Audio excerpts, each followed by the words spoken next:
Ladies and gentlemen, welcome back to X and O's to Joe's. I'm Gene Clemens. Um, Glad to have you with us. My live chat is for some reason not going, but this is what happens when you go live. You know, some things don't work the way you want them to work. But regardless, if you joined us for our 10 o'clock hour, for our 50 defense, then thanks for coming back. If this is you just joining me, um, welcome. And just keep in mind a little bit different than obviously being live than when you see my videos. I've had a chance to edit all that stuff, so all of the drawing that happens in between and the erasing that happens in between, you're not going to. You're going to see that right now. So there's no way for me to edit this in line. So please bear with me. I try to talk through a lot of the drawing and or things that I have to do in order to make sure that you can continue to just enjoy the content. We're going to be talking pistol midline today. Now, I will say this: if you are a midline guy, if you are looking to run midline, maybe some of this stuff isn't brand new to you or whatever. If you're looking for traditional midline, this is not it. I would tell you to like think about this. Don't think about this in the same way that you would think about traditional midline. Because traditional midline is under center, it's going to hit a lot faster. It's it's kind of built into the fabric of triple option football. I believe in the play, and I thought years ago, why don't people run midline like out of a spread concept? To me, it would make a lot of sense. To me, it would make a lot of sense to run this out of a spread concept because you get more people out of the box. You get a chance to set up what you want to do. And the thing that the resistance I was met with years ago from triple option guys is that there's nobody to lead up. And I went, well, that's the reason you spread them out so that the person you would normally lead up on is actually outside having to guard that guy that you would normally lead up on him with. And so once I got people to kind of understand that thought process, um, we had success with it. I had to show people like video, like, hey, look, this works. And those are with teams that were not that great. So I always look at it as if you have a team that has really good personnel here, midline could be a devastating play for you, especially if your quarterback's dynamic. And if you're running your quarterback, which I like to do because I believe in 11 on 11 football, you hear me say that a lot in all of my offensive films.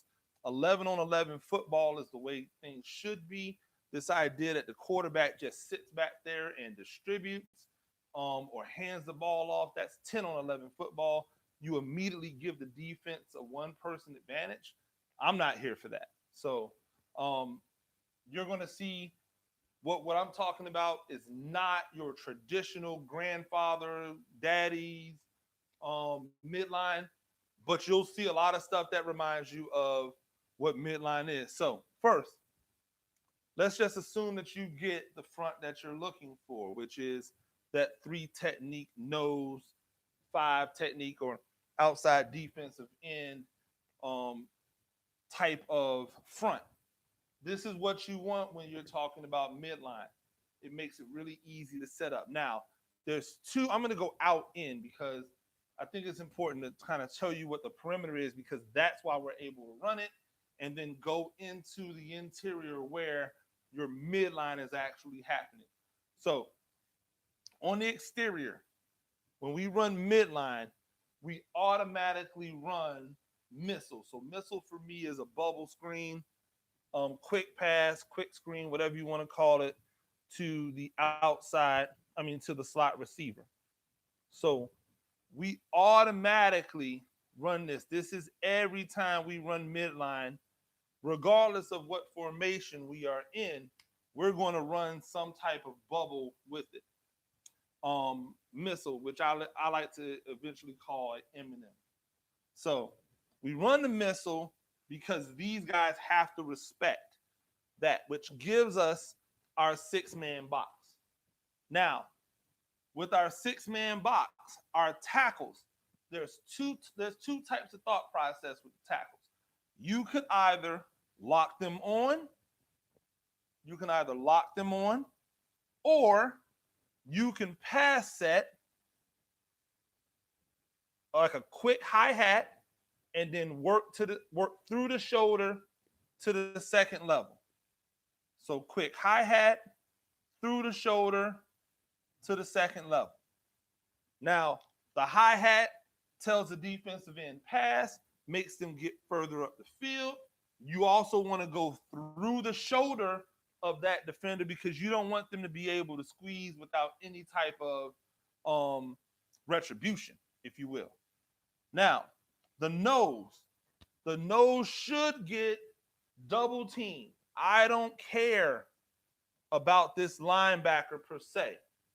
I care about the nose destroying my center and getting in the way of the path of the running back. So we want to have a double team, an ace block to the linebacker, that backside linebacker. So now what we're discussing is here, how are we handling it? Because we got a free linebacker right there. Well, to me, it just becomes a numbers game. Like, this guy, we know is going to work to that linebacker, right? He's got a 3 technique. He's going to avoid, work to the linebacker. We are reading the 3 technique tackle. That's the money. The 3 technique tackle is the money. We're going to read the money.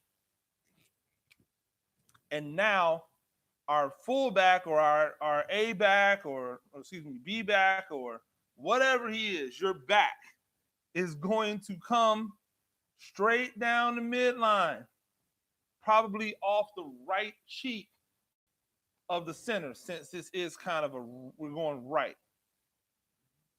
He's going to work there. The quarterback is going to step off the midline. He's going to read into the line of scrimmage and out the back door in the B gap. Traditional, like the way in which you would read on midline. Now, this tackle, he comes down. If he takes a step, if you see his side, quarterbacks, so if you see his side, you let it ride. So if that guy takes a step, and he closes his hip to come to get this this running back, that quarterback is pulling and going. If that guy stays square and he keeps his hip open, he's going to hand it off. So open hips on the read for the QB read. So the QB read is open hips. He hands it off. Closed hips. He pulls it.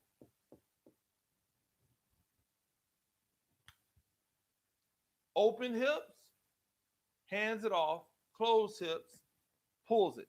So this type of action is simple. Boom, boom, boom. Everything is good. We're able to do what we need to do. This tackle has to make the decision.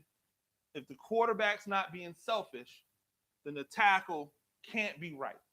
And that's what we really want to let our quarterback know. It's like, you can't be selfish. The first option is to hand this ball off every time. If we hand this ball off every time, that means we are getting 3 to 5 yards plus every time, Because if we're handing it off, that means this guy is not in position to make the tackle. We know we've got a double team on the nose. So even if we don't get the backer, we're going to get 3 yards. And we know we're blocking that front side backer. So we absolutely know that if he hands this ball off, that's a positive play. If we hand the ball off, it's a positive play, 3 to 5 yards, maybe more. If he's not selfish, when that guy finally does turn his hip, he's going to chase this back so hard that he's going to pull it and have so much room that there's a great chance he's got an opportunity to run for a touchdown. And I say all the time to the quarterbacks, the least amount of carries you have, the higher your yards per carry is going to be. Because you want to make sure that you are pulling that ball when it is an absolute gash out there. And to that, you have to stay in tune to the game. Sometimes the defense is just going to be better than you. And so you have to be prepared for that. Hey, you know what? This defender is just better than I am. So that will litify another day.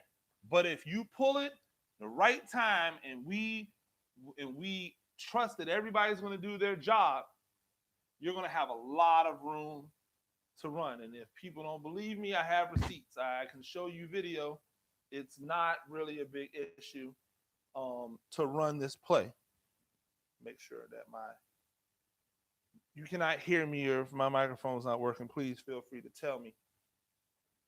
So this is our basic midline out of a spread.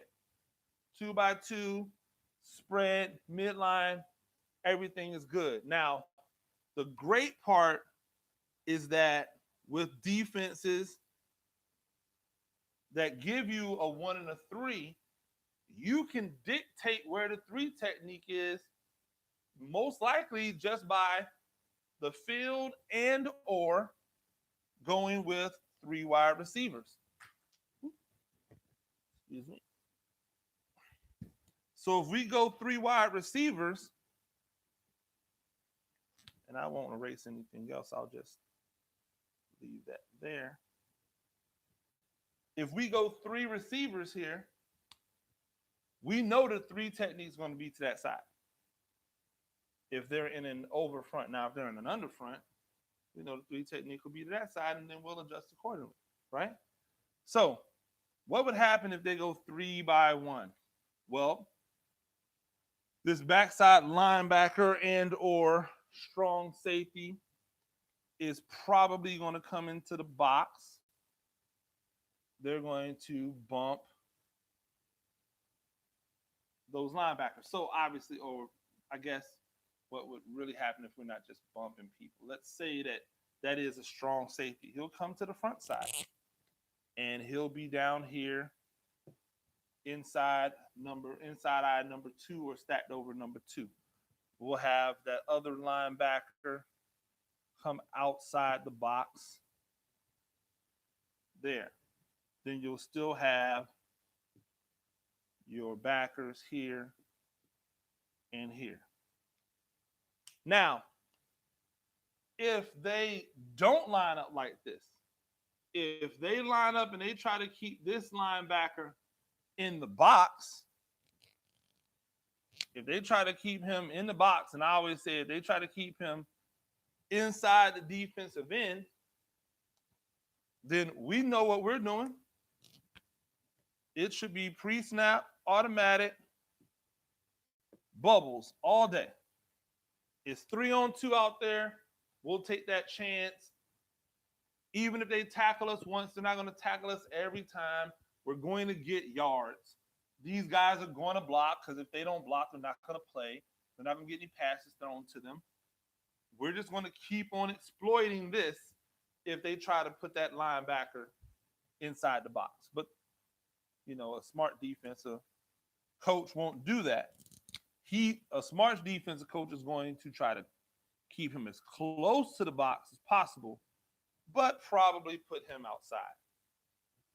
Now that we've got 3 over 3, which tells us, oh, this isn't advantageous for us to run that.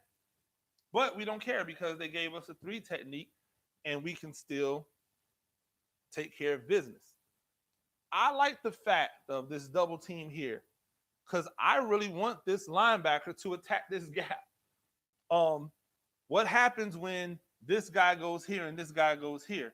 This linebacker's read off the guard in there is I have to make sure I secure my gap first.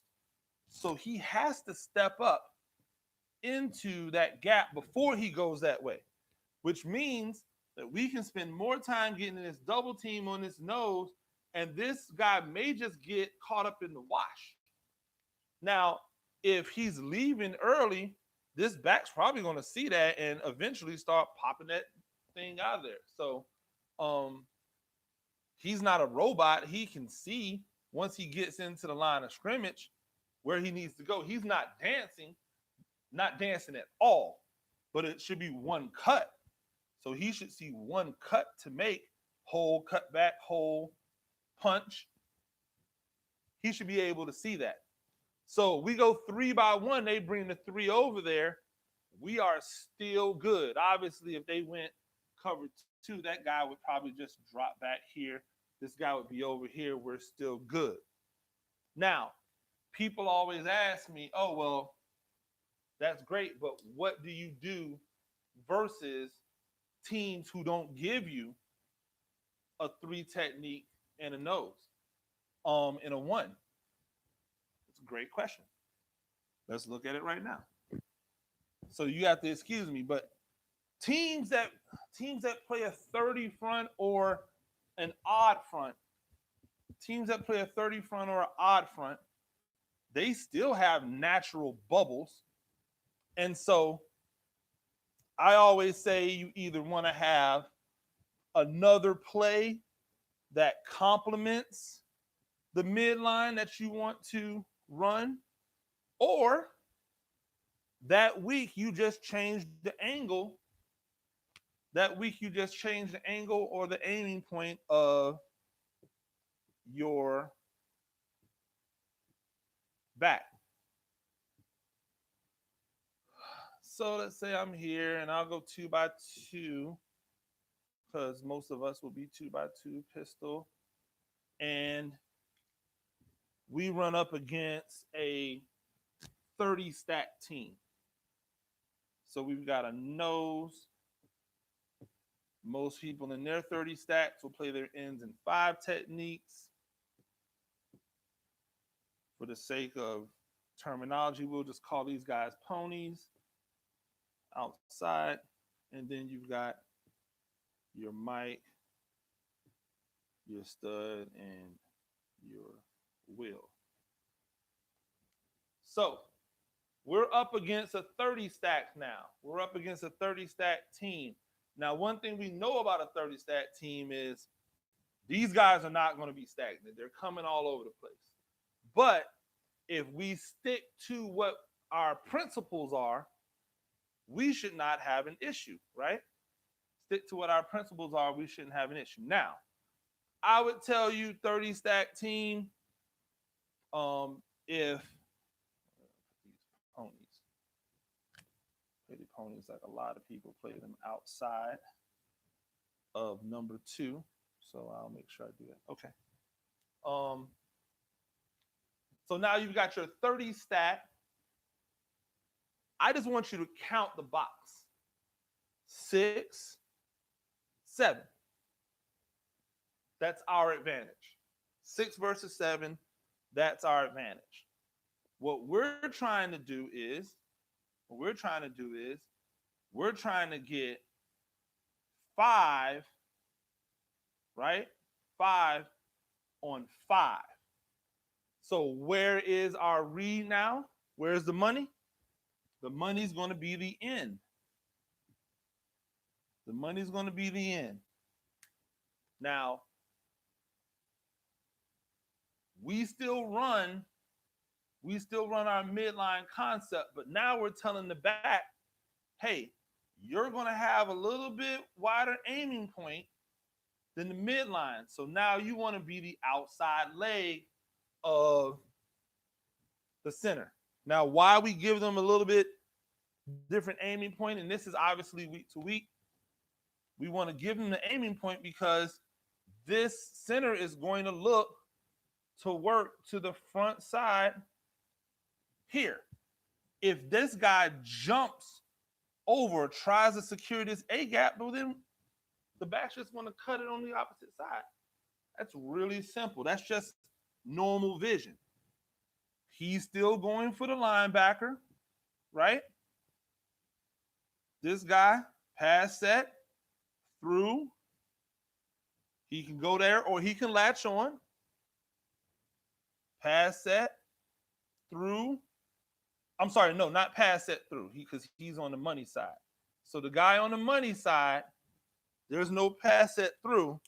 The guy on the money side is going right now for the linebacker. My apologies.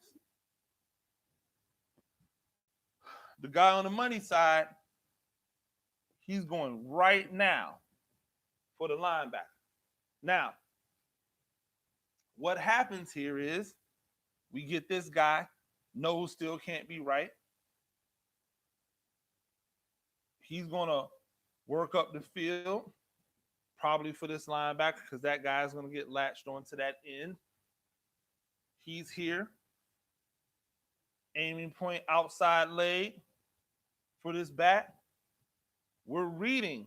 He's looking here. His aiming point is here, but this is where the hole is. So he gets it. He's going to punch it. He gets it. He's going to punch it. Now, this end, same principles, right?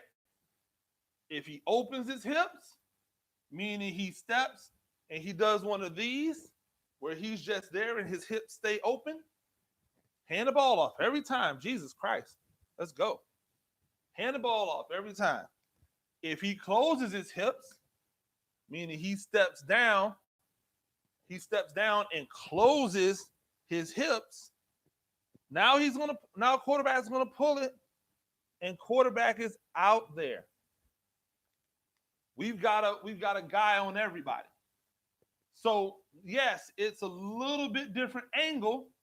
If you still want to run midline, it's a little bit different angle, but you can run it.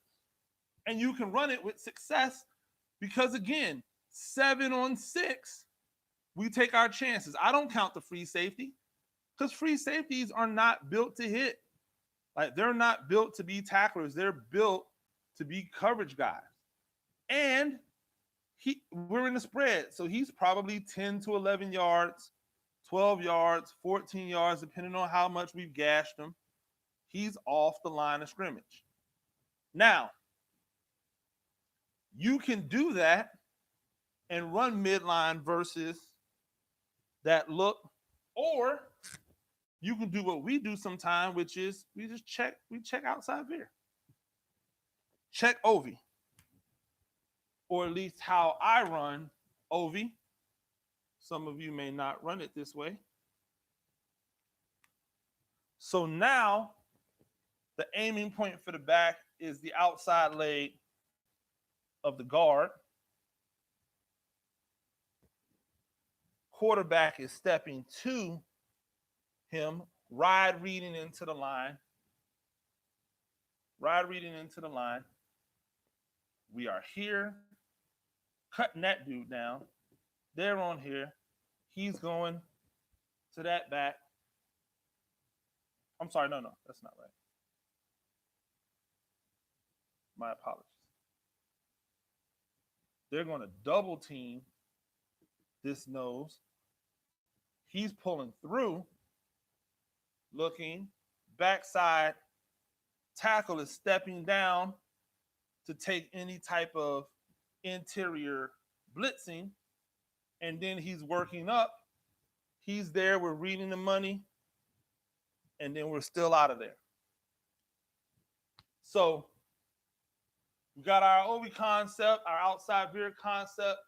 If for some reason we don't want to run midline versus this. So a great play, great concept, simple to draw up, but you have to invest. You have to spend some capital while running this, or else you're not going to get the dividend out of the midline. It has to be something that your team does unconsciously. They have to know every alignment. So, for instance, if we tried to run midline versus a 50, they need to know that's an automatic check to outside veer. We're not going to run a midline of 50. Now, we could, but that's tough blocks, brother. So we'd rather just down, down, down everything, down, down, down everything, come off, run outside veer to that end. So you have to invest some capital in midline in order to really run midline the way midline should be run. But you can have a ton of success in midline out of the spread. You can run midline from empty. And this will be the last thing I show you on it. One of my favorite plays. It's not because I run in a bunch, but it's because when I run it, it's wide open. And it doesn't matter about the defense when it comes to this, because they have to respect. They have to respect what you're doing offensively because you're in empty. So we're going to draw up our normal empty set. Here's my quarterback. Defensively, well, I'll put them back in a 40 front just because I want to show you, what we're doing. So again, because the 3x2 is going to be dictate where the 3 technique goes, we'll draw it up that way. Here is my strong safety. There is my stud. My stud linebacker. My will linebacker. So they have to, if we're running this, they have to account, man.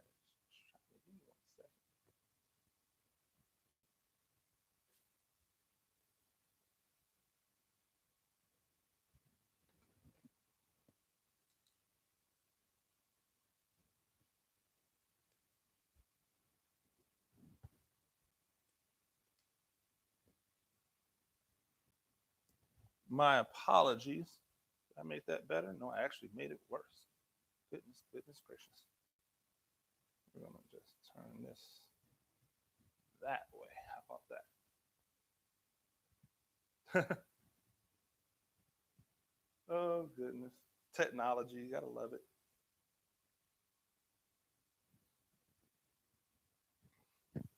All right, so that's the best I'm going to get it right now. I don't know. That's not going to work. We can't see anything.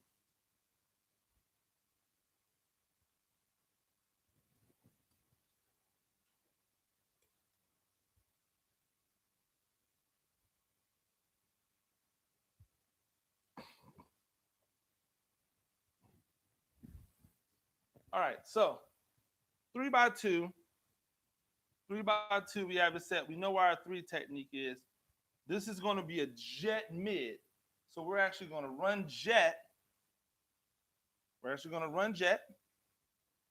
And we're going to read the 3 technique. So the money is still on the 3 technique.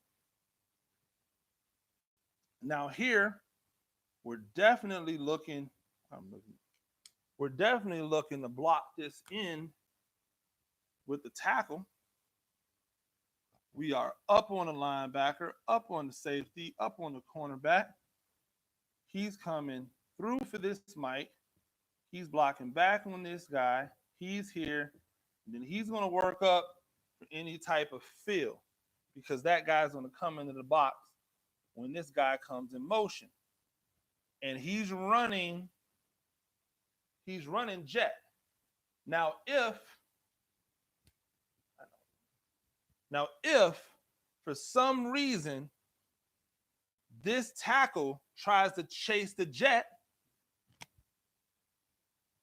step, step, step, he chases the jet, we pull it, we're right here. It's a beautiful thing.